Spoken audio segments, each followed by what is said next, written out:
এখন আপনারা আবার সেটাকে নিয়ে ট্রোল করেন, সেটাকে নিয়ে বাজে কথা বলেন। আমি দুইটা প্রসঙ্গ খালি আপনাকে ধরাই দিই। একটা হচ্ছে যে আপনারা থানা থেকে মুসলেখা দিয়ে লোক ছড়াই নিয়ে আসছে আপনাদের বড় নেতা জনাব হান্নান মাসুদ। কয়েকদিন আগে মাত্র আপনাদের আরেকজন বড় নেতা জনাব আরিফ সোহেল উনি লিখেছেন পটিয়া থানা মাটির সাথে মিশায় দেওয়া হবে। আমরা এনসিপির ক্ষেত্রে আমরা দেখি যে গণতন্ত্রের প্রতি আপনাদের ন্যূনতম গণতন্ত্রের প্রতি আপনাদের ন্যূনতম আস্থা নেই। গণতন্ত্রের প্রতি আপনাদের আস্থা নেই বলে আপনারা বিভিন্ন বাহানায় নির্বাচন পিছাতে চান, কাল্পনিক এক ধরনের জনপ্রিয়তা পপুলারিটির কথা বলেন। হ্যাঁ, নির্বাচন পিছাতে চান না বলে আপনাদের যে দাবি সেই দাবিকে জাস্টিফাই করার জন্য আপনারা আবার অন্য নানা রকম কথা বলেন।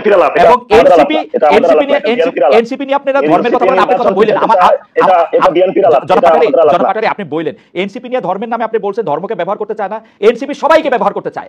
আপনি যেটাকে লিড দেয়া বলতেছেন সেটা সবাইকে ব্যবহার করতে চায়। আমি মোটা দাগে উদাহরণ দেই, আপনারা জামাতে ইসলামের সাথে গাঁটছড়া বাঁধেন, আবার সুযোগ পেলে জামাতে ইসলামকে ৭১ নিয়ে খোঁচা দেন। আপনারা অমুককে আসলে ব্যবহার করেন, তুমুকের ক্ষেত্রে শুধুমাত্র বন্দুকের খোলাগুলি আপনারা ব্যবহার করেন। আপনারা বিপ্লবী সরকার গঠন করেন না এটা আপনারা বলতেছেন এজিফ আপনারা ইচ্ছা করলে বিপ্লবী সরকার গঠন করতে পারতেন, অথচ আপনি অন্যভাবে এটার উদারতাটা দেখেন না। না, আপনারা পারতেন না। কারণ হচ্ছে আমি আপনাকে বলি 1971 সালে মুক্তিযোদ্ধারা এসে সরকার গঠন করে নাই, 1990 সালে গণ অভ্যুত্থানকারীরা এসে সরকার গঠন করে নাই। যারা এই গণ অভ্যুত্থানে অংশ নিয়েছে 24শে জুলাই গণ অভ্যুত্থানে, তারা আপনারা সুপ্রিম স্যাক্রিফাইস করেছেন বলে আপনাদেরকে জায়গা ছেড়ে দিয়ে তারা সরে গেছে।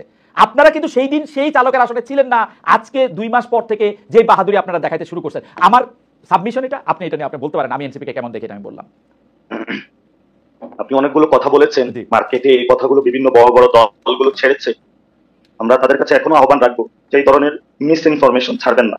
আমরা যথেষ্ট মিস ইনফরমেশন এমনি আমাদের ট্যাকল দিতে কষ্ট হচ্ছে, ইন্ডিয়া থেকে যে মিস ইনফরমেশন গুলো আমরা ফেস করতেছি।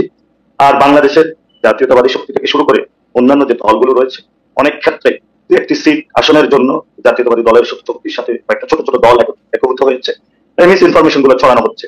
আমরা এই মিস ইনফরমেশন গুলো তীব্র বিরোধিতা করি। কারণ আপনি যে বলেছেন গণতান্ত্রিক প্রক্রিয়ার উত্তরণে আমরা যাচ্ছি না, আমাদের কিন্তু রাজনৈতিক দল গঠন করার ইচ্ছা ছিল না, এটা আহ্বায়ক নাহিদ স্পষ্ট বলেছেন। আমরা যেহেতু এখন বাংলাদেশে গণতান্ত্রিক প্রক্রিয়া যেতে হবে, সেজন্য আমরা রাজনৈতিক দল গঠন করেছি। আপনি কয়েকটি ইনসিডেন্ট বলেছেন। বাংলাদেশের এখনো বর্তমানে যে পুলিশ ব্যবস্থা রয়েছে, আমরা তো বাংলাদেশে এখন পদযাত্রায় ঘুরতেছি, মানুষের সাথে কথা বলতেছি। বাংলাদেশে এখনো চাঁদাবাদ চলতেছে, সন্ত্রাস চলতেছে, দুর্নীতি চলতেছে। কোন জায়গায় প্রশাসন থেকে এগুলোর বিরুদ্ধে কোনো ব্যবস্থা নেওয়া হচ্ছে না। মানুষ ধরেই নিচ্ছে যে একটি দল নাকি সরকারে আসবে, এবং ওই দলের এজেন্ডা বাস্তবায়নে বিভিন্নভাবে প্রশাসনকে ব্যবহার করা হচ্ছে। আমরা এই বিষয়গুলো মাঠ লেভেলে দেখতে পাচ্ছি। আপনারা জানেন যে গণ অভ্যুত্থানটা হয়েছে, গণ অভ্যুত্থান কোনো নিয়ম নীতি ফলো করে হয় না। সেই গণ অভ্যুত্থান শক্তি এখনো মাঠ থেকে হারিয়ে যায় না, তবে এখনো মাঠে এক্সিস্ট করে। আমরা সবাইকে বলেছিলাম যে আমরা শান্তশিষ্ট থাকি, বাংলাদেশের স্টেবিলিটি কি, জিওপলিটিক্যাল সিচুয়েশনে বাংলাদেশ এখন যে অবস্থায় রয়েছে, এই অবস্থায় আমাদেরকে একটি গণতান্ত্রিক প্রক্রিয়া দ্রুত উত্তরণ করতে হবে। এই গণতান্ত্রিক প্রক্রিয়া উত্তরণের জন্য আমরা সবাইকে, এই পর্যন্ত এনসিপি একবারও বলে নাই যে নির্বাচন পিছাতে হবে, যে নির্বাচনে অংশগ্রহণ করবে না, কিন্তু এই একটি দল থেকে এনসিপির বিরুদ্ধে প্রতিনিয়ত এই কথাগুলো বলে যাচ্ছে। আপনি বিস্তারিত বলেন। আমরা যেটি হলো অনেকগুলো প্রশ্ন করলেন, উত্তর দিতে হবে, সেগুলো আপনি উত্তর দিয়েন।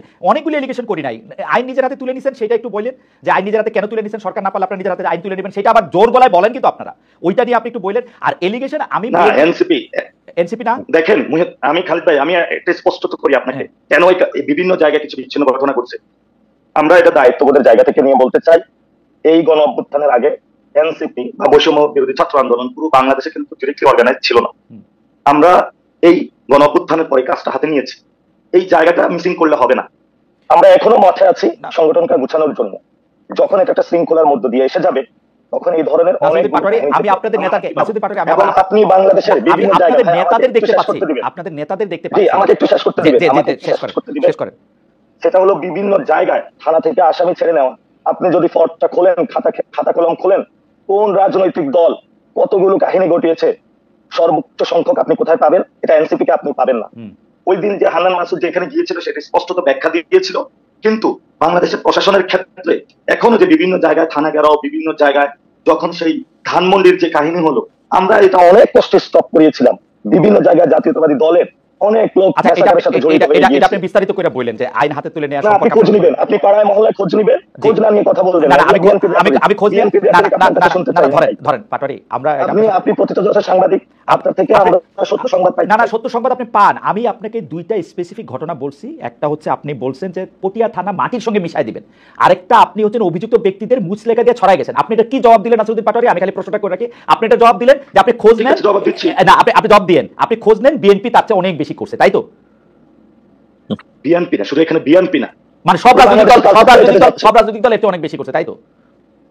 সব রাজনৈতিক দল ওর চেয়ে বেশি করে নাই, তারা এটাতে লিড দিচ্ছে, তারা লিড কাজগুলো ঘটাচ্ছে। হান্নান মাসুদকে তারা নিয়োজিত করছে যে আপনি গিয়ে ছুটে নিয়ে আসেন। হান্নান মাসুদের সাথে আপনার কথা হয়েছে এই বিষয় নিয়ে? না না না না, আমি হান্নান মাসুদকে পাবলিকলি তাকে জিজ্ঞেস করেছেন যে আমি কাহিনীটা পাবলিকলি কি? তাকে বলতে শুনেছি উনি কি বলেছেন, পাবলিকলি উনি বলেছেন, এটা ব্যাখ্যা দিয়েছেন। উনি কি বলেছেন? পাবলিকলি কি ব্যাখ্যাটা দিয়েছে? উনি বলেছেন যে আমি তাদেরকে ছুটাতে নিয়ে আসতে গিয়েছি এই থানা। এটা এমন কোনো ব্যাপার না, আপনার এখানে শোনা যায়। সেখানে তাকে প্রশাসন থেকে ফোন দিয়েছিল যে এখানে 2-3 জন ব্যক্তি তাদেরকে গ্রেফতার করা হয়েছে, হ্যাঁ আমরা এটা কোথায় দিব?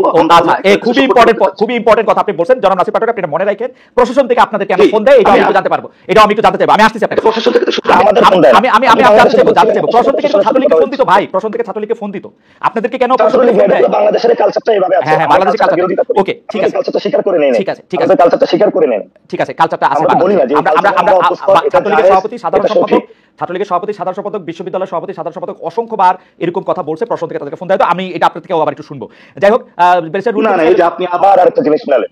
আপনি একটু আগে জ্ঞানকে রেটরিকের কথা বললেন, এখন আবার এই ছাত্রলীগের পয়েন্টের সাথে নাকি মিলে, দুইটা জিনিসের সাথে আবার আপনি মিলিয়ে দিলেন। আপনি একটু জবাব দিয়েন। আমরা কোথায় যাব? আপনি একটা জবাব দিয়েন, জবাব তো দিতে চাই, তাহলে সুযোগ দেন। আপনি অনেকক্ষণ কথা বলছেন, আবার কথা বলবেন, আমি আসতেছি আপনার কাছে। আপনি শুধু এই জিনিসটা মনে রাখেন যে আইন হাতে তুলে নেওয়া সম্পর্কে আপনার ব্যাখ্যাটা কি।